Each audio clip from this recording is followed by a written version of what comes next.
Hola a todos y bienvenidos a este análisis. Vamos a ir directamente al grano. Hoy nos sumergimos en la parte 3 de la profunda investigación histórica de Wilhelm Deist. Vamos a desglosar uno de los cambios institucionales más drásticos del siglo XX, el rearme de la Wehrmacht. ¿Cómo es posible que un ejército que estaba severamente atado de pies y manos lograra convertirse en una maquinaria bélica masiva en poco más de una década? Bueno, pues como veremos, no fue magia. Todo se reduce a un cóctel bastante complejo de tensiones políticas, económicas y de doctrina militar. Arrancamos. A ver, pongamos las cartas sobre la mesa con este número. 100.000. 100.000 efectivos.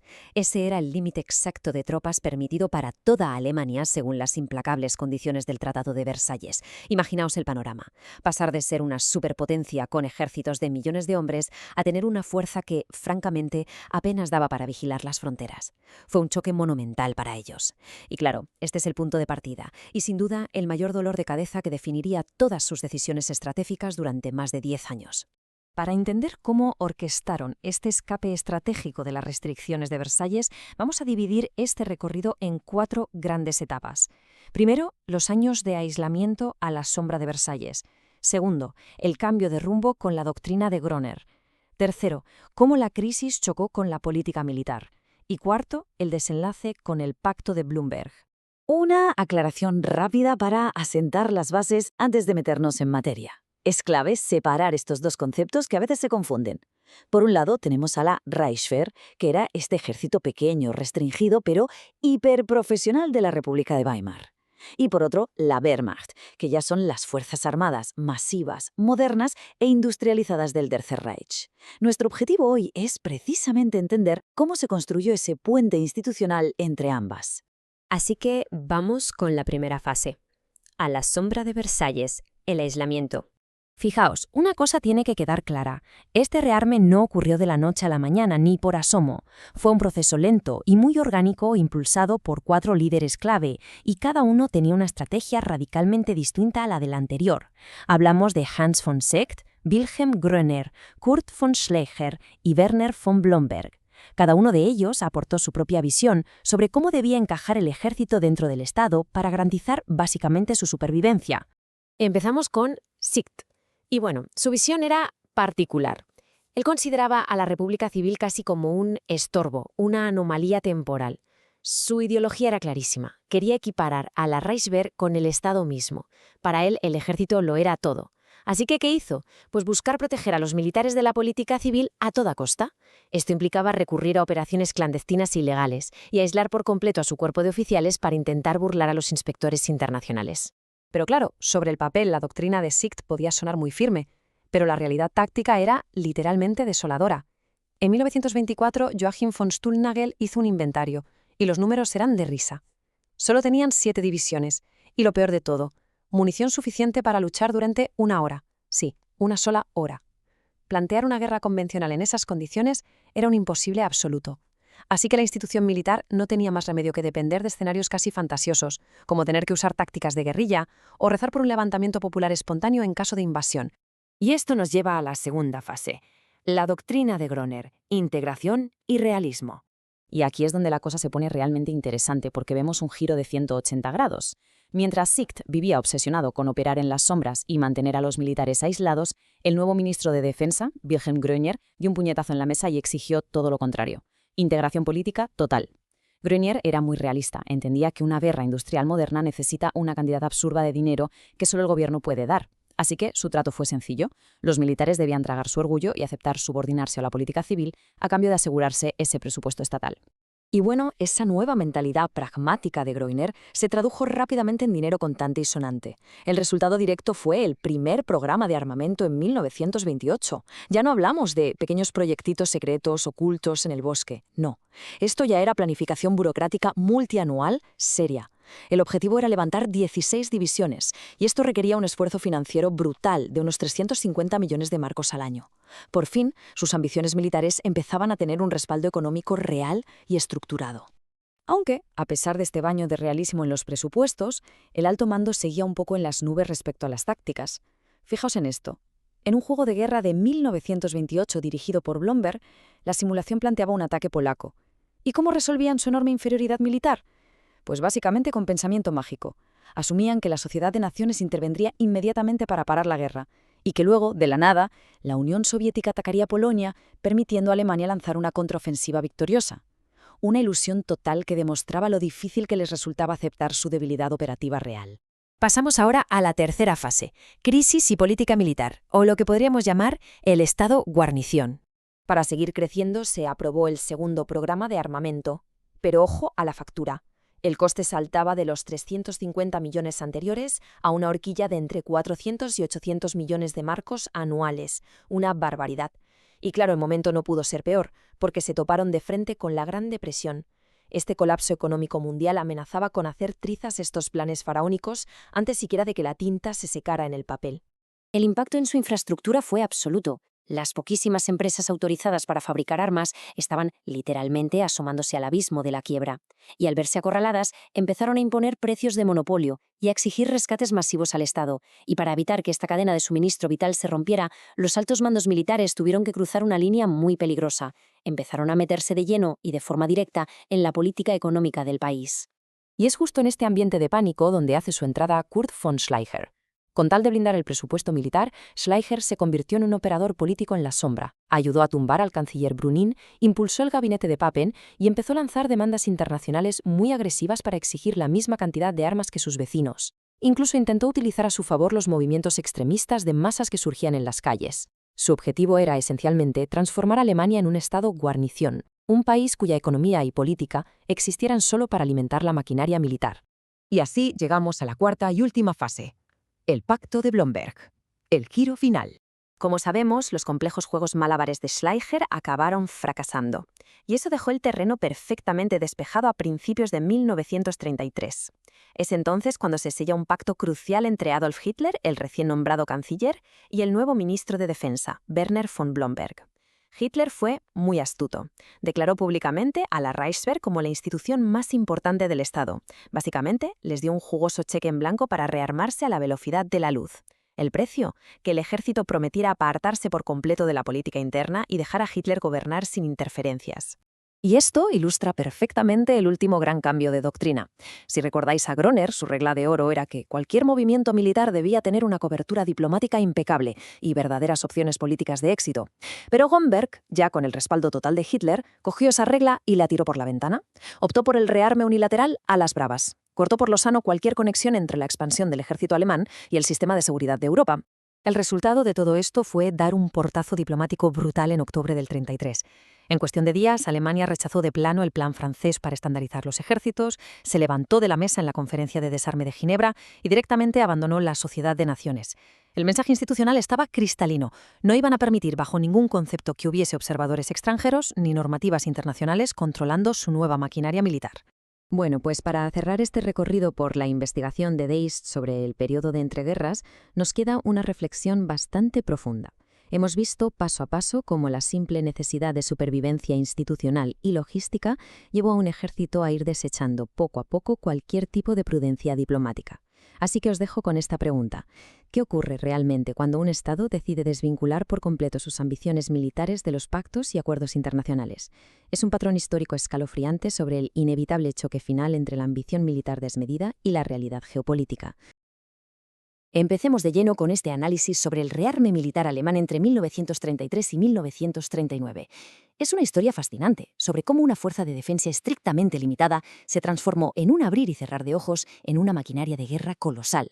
Veremos cómo la ambición política impulsó una carrera frenética por rearmar simultáneamente el ejército, la marina y la recién nacida Luftwaffe, alterando por completo el equilibrio de poder en Europa. Para entender la magnitud de este cambio histórico, vamos a seguir un recorrido muy claro.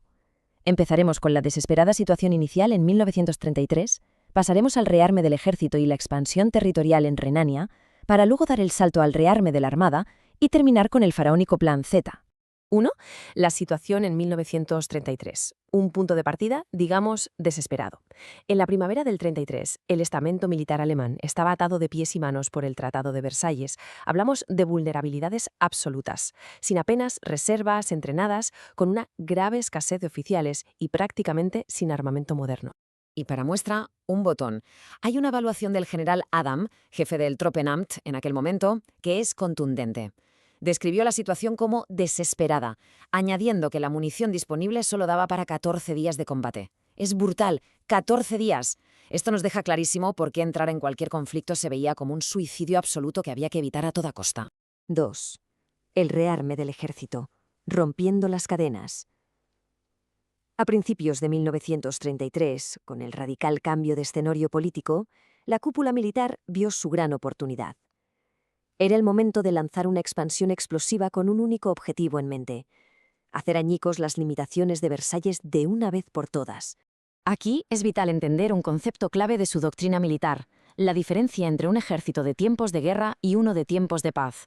El objetivo nunca fue simplemente mantener un gran ejército regular en los cuarteles. La idea era construir un ejército esqueleto, es decir, una base más pequeña pero de élite, superentrenada, cuyo único fin era servir de estructura para absorber reclutas en masa y movilizar una fuerza de combate gigantesca en cuanto estallara la guerra. Y la velocidad de esta escalada fue literalmente de locos. En el programa de diciembre del 33, el plan era llegar a 21 divisiones para la primavera de 1938. Bueno, pues las presiones políticas no tardaron en pisar el acelerador. Para marzo de 1935, el objetivo ya había subido a 36 divisiones. Y para el plan de agosto del 36, se exigía la increíble cifra de 102 divisiones para octubre de 1939. Una aceleración salvaje que por pura lógica priorizó la cantidad y la inmediatez por encima de un desarrollo verdaderamente sostenible. 3. Expansión y Renania, restaurando la soberanía estratégica. Claro, para que el ejército pudiera dar este estirón descomunal, hacían falta movimientos políticos y territoriales rapidísimos y muy audaces. Sin esos movimientos, simplemente no había ni espacio geográfico, ni población, ni base industrial para responder tanto crecimiento. Todo encajó como un puzzle perfecto en apenas un año. En marzo del 35, el plebiscito del Sarre dio el primer gran empujón moral y territorial. En octubre, la reintroducción del servicio militar obligatorio solucionó de golpe la tremenda necesidad de personal. Y finalmente, en marzo del 36, la ocupación de Renania blindó la vital zona industrial occidental y creó un escudo defensivo indispensable. Se acababan de llenar los inmensos tanques de reservas humanas y materiales. Al llegar a 1939, el ejército incluso superó sus propios planes de movilización, pasando de los 2,42 millones proyectados a la asombrosa cifra de 2.750.000 efectivos reales. Pero hay una realidad oculta tras estas cifras. Este crecimiento a presión, combinado con la lucha encarnizada por los recursos frente a una Luftwaffe en pleno despegue, dejó profundas grietas. Faltaban oficiales cualificados, las reservas apenas tenían equipamiento y los suministros de materias primas estaban en la cuerda floja. Era un gigante imponente, sí, pero con pies de barro. 4. El rearme naval. Ambiciones globales. Si miramos hacia el mar, la historia cambia por completo de enfoque. Aquí no se trataba solo de defensa continental. La Armada pasó de ser una fuerza costera supermodesta a desarrollar unas aspiraciones globales inmensas, buscando desesperadamente recuperar su antigua gloria a nivel mundial. La estrategia aquí fue tirando las reglas por la borda paso a paso. Primero, el objetivo interno era ignorar a Versalles para 1934 e igualar a la flota francesa, tanto en tamaño como en calidad. Después llegó el gran golpe maestro diplomático, el acuerdo naval anglo-alemán de junio del 35. Conseguir el derecho a construir hasta el 35% del tonelaje naval británico fue la luz verde definitiva. A partir de ahí empezó la construcción masiva de cruceros pesados y, cómo no, de temibles submarinos. Y hablemos de dinero, porque esta cifra es para llevarse las manos a la cabeza. Casi 2.400 millones de Reichsmarks. Ese fue el abrumador presupuesto de la Armada en 1939. Para ponerlo en perspectiva, en 1932 apenas contaban con unos 187 millones. Es un salto estratosférico que nos muestra la brutal tensión económica de este proyecto, devorando unas cantidades de acero y recursos financieros que el ejército, la fuerza aérea y la economía civil necesitaban como el comer. 5. La flota del Plan Z, una estrategia desarticulada. A pesar de esa inmensa briada de millones fluyendo hacia los astilleros, la fase final del rearme naval fue un caos a nivel interno, marcada por visiones totalmente opuestas sobre cómo plantar cara al dominio marítimo británico. El famoso Plan Z, finalizado justo en el 39, lo cambió todo sobre el papel. Cambió la diana de forma oficial. El enemigo a batir ya no era Francia, sino Gran Bretaña. El problema fundamental, y casi cómico, era que construir una armada capaz de desafiar a la Royal Navy requería décadas de paz y astilleros trabajando sin parar. Un tiempo que la agresiva hoja de ruta política evidentemente jamás iba a conceder. Esta fractura estratégica es fascinante, Por un lado teníamos el pragmatismo de oficiales como el comandante Heye y su idea de la guerra de cruceros, usar submarinos y acorazados rápidos de bolsillo para asfixiar las rutas comerciales británicas, una táctica muy móvil. Por el otro lado, la visión de Hitler, puro prestigio político, obsesionado con una flota de superficie tradicional anclada por 6 gigantescos acorazados clase H, auténticos devoradores de acero. Al final se intentó un compromiso imposible, dispersando los recursos de forma muy peligrosa. Como era de prever, los lentos tiempos de la construcción naval y la impaciencia política chocaron de frente. En septiembre de 1939, al estallar la guerra, el Plan Z se frenó en seco. De la noche a la mañana, las prioridades cambiaron y los valiosos materiales se desviaron hacia los tanques y los aviones de la economía de guerra. El sueño de una flota de superficie invencible quedó reducido a un esqueleto inacabado, oxidándose en los diques secos. Todo esto nos deja con una profunda reflexión para cerrar. Hemos visto cómo en el ejército, en la marina e incluso en el aire con la Luftwaffe hubo una prisa frenética y casi obsesiva por restaurar el estatus de gran potencia. Pero la gran pregunta es, ¿forjó toda esta prisa una máquina de guerra insostenible a largo plazo, impulsada más por el calendario de los políticos que por la cruda realidad económica y logística? Es un recordatorio increíble de cómo la desconexión entre la ambición y los límites materiales puede crear un gigante de aspecto aterrador, pero que podría fracturarse bajo su propio peso desde el primer día de combate. Fijaos, siempre que se habla de la maquinaria de guerra alemana en la Segunda Guerra Mundial, ya sabéis la famosa Wehrmacht, es facilísimo imaginarse un bloque monolítico, una especie de sistema perfecto donde cada engranaje giraba en total armonía hacia un mismo objetivo. Es una imagen potentísima, pero si rascamos un poco la superficie y analizamos los documentos históricos, nos encontramos con que la realidad es muchísimo más caótica y francamente más fascinante. Hoy vamos a desmontar de una vez por todas ese mito de la máquina perfecta y a explorar la verdadera realidad institucional que se escondía detrás de toda aquella propaganda. Para entender de dónde viene exactamente este mito, tenemos que remontarnos a lo que dijo el propio Hitler en el Reichstag, justo el 1 de septiembre de 1939. Él vendió esta ilusión al milímetro. Llegó a afirmar que había orquestado personalmente un plan maestro unificado durante 6 años. Y claro, el mensaje caló muchísimo, no solo entre los alemanes, sino en cómo el resto del mundo empezó a percibir esa inmensa amenaza. Pero, a ver, la historia nos demuestra que este supuesto plan maestro era poco más que humo. Aquí está la clave del asunto. La realidad destroza esa ilusión por completo. No hubo, y repito, no hubo en ningún momento un programa unificado de armamento para la Wehrmacht. Cero. Lejos de ser un frente unido y perfectamente milimetrado, la construcción militar fue en la práctica un caos sin coordinación, supercompetitivo y plagadísimo de divisiones internas. Así que la hoja de ruta para este análisis es la siguiente. 1. Rearme caótico. 2. Disputas de mando. 3. Sincronización política. 4. Planificación operativa. Y 5. Política de armamento y guerra. Empezamos por el punto 1. Rearme caótico, la ilusión de la unidad. Decir que no estaban coordinados es quedarse muy corto. Básicamente, cada rama militar iba a lo suyo, persiguiendo sus propios objetivos y pasando olímpicamente de las demás. Por ejemplo, el ejército diseñó una expansión masiva en diciembre del 33 que literalmente ignoraba por completo los límites reales de la economía de guerra. Por otro lado, la Fuerza Aérea, la Luftwaffe, se montó en julio del 34 sus propios planes a largo plazo y además en secreto. Y la Armada, en la primavera del 35, se puso a construir barcos por su cuenta y riesgo. Nadie se paró a consultar un marco económico común. El problema de fondo se reducía a un número, 3. Teníamos a 3 ramas militares totalmente distintas, tirándose de los pelos, por conseguir los mismos recursos, los mismos materiales y la misma financiación. Y lo peor es que no había ningún tipo de órgano central que pusiera orden en todo este crecimiento desmedido. Como os podéis imaginar, era la receta perfecta para un colapso institucional. Pasamos al punto 2. Disputas de mando, la guerra civil burocrática. Aquellos años fueron, políticamente hablando, un auténtico campo de minas. Al principio de todo, en el 33, el ministro de Defensa, Blomberg, intentó montar un mando unificado. Pero claro, el ejército tradicional, con figuras de peso como el general Beck a la cabeza, se resistió con uñas y dientes en el 35 a ceder ni un milímetro de su autonomía.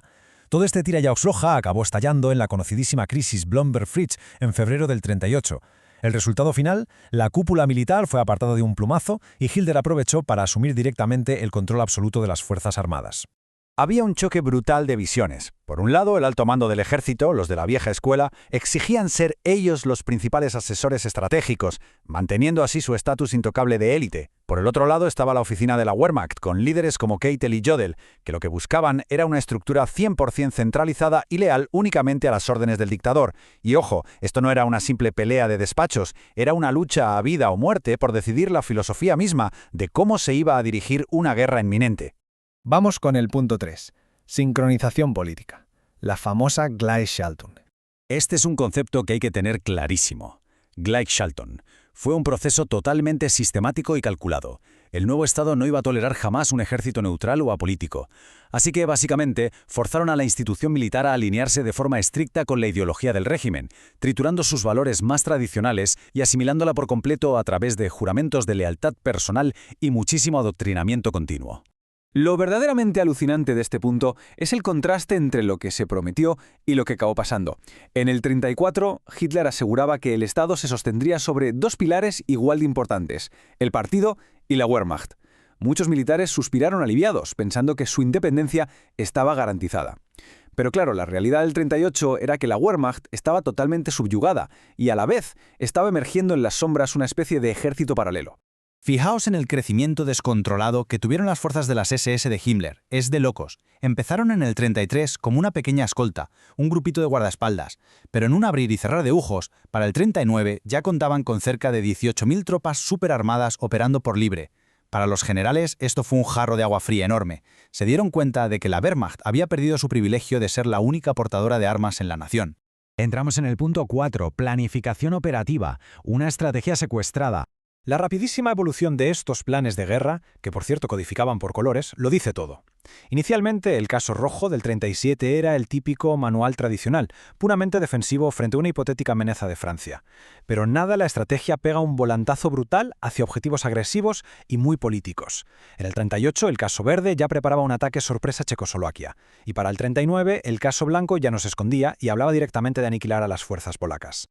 Existía un abismo absoluto en la cadena de mando. El Estado Mayor, todavía bastante marcado por la Primera Guerra Mundial, quería hacer las cosas con pies de plomo, enfocándose en la seguridad defensiva. Hitler, por el contrario, exigía expandirse de forma agresiva con ataque relámpago, microgestionando todas las decisiones desde la voluntad política y pasando por alto cualquier tipo de prudencia táctica. Y llegamos al punto 5. Política de armamento y guerra. La máquina imparable. A ver, hubo gente que vio venir la catástrofe. El general Beck se dio cuenta del desastre inminente y en julio del 38 soltó esta frase que es una advertencia desesperadísima sobre los peligros de obedecer a ciegas. Intentó por todos los medios convencer al resto de generales para que dimitieran en bloque y frenar los planes de guerra. Pero no hubo manera. Su intento fracasó, tuvo que dimitir en silencio y la maquinaria continuó su marcha hacia el precipicio. El gran problema de no tener una política cohesionada ni un liderazgo que echara el freno basándose en límites económicos racionales fue que acumular armamento se convirtió en el objetivo principal, fabricar armas por fabricar. La institución entera se transformó literalmente en un tren de mercancías sin frenos que arrastraba a todo el país hacia un conflicto que pintaba muy pero que muy oscuro. Si recapitulamos las consecuencias de todo esto, al abandonar su sentido tradicional de responsabilidad, los líderes militares dejaron morir el pensamiento independiente. Acabaron convertidos en simples peones que ejecutaban órdenes dentro de un sistema súper fracturado, peleándose entre ellos por cada recurso y empujando a Alemania justo al escenario que más pavor les daba, una guerra a gran escala en un montón de frentes europeos al mismo tiempo. Para cerrar, todo este repaso nos deja con una pregunta bastante potente en la cabeza. El mito siempre nos ha vendido la historia de una fuerza invencible, unida y sin fisuras. Pero los datos nos enseñan una institución súper dividida. Y ahí va la cuestión. ¿Acaso es esa misma desunión y esa falta de cohesión interna lo que realmente facilita que una institución tan imponente caiga de lleno en el control autoritario absoluto? ¿Es la desunión el mejor aliado del autoritarismo? Da muchísimo que pensar. Gracias por acompañarnos en este análisis histórico.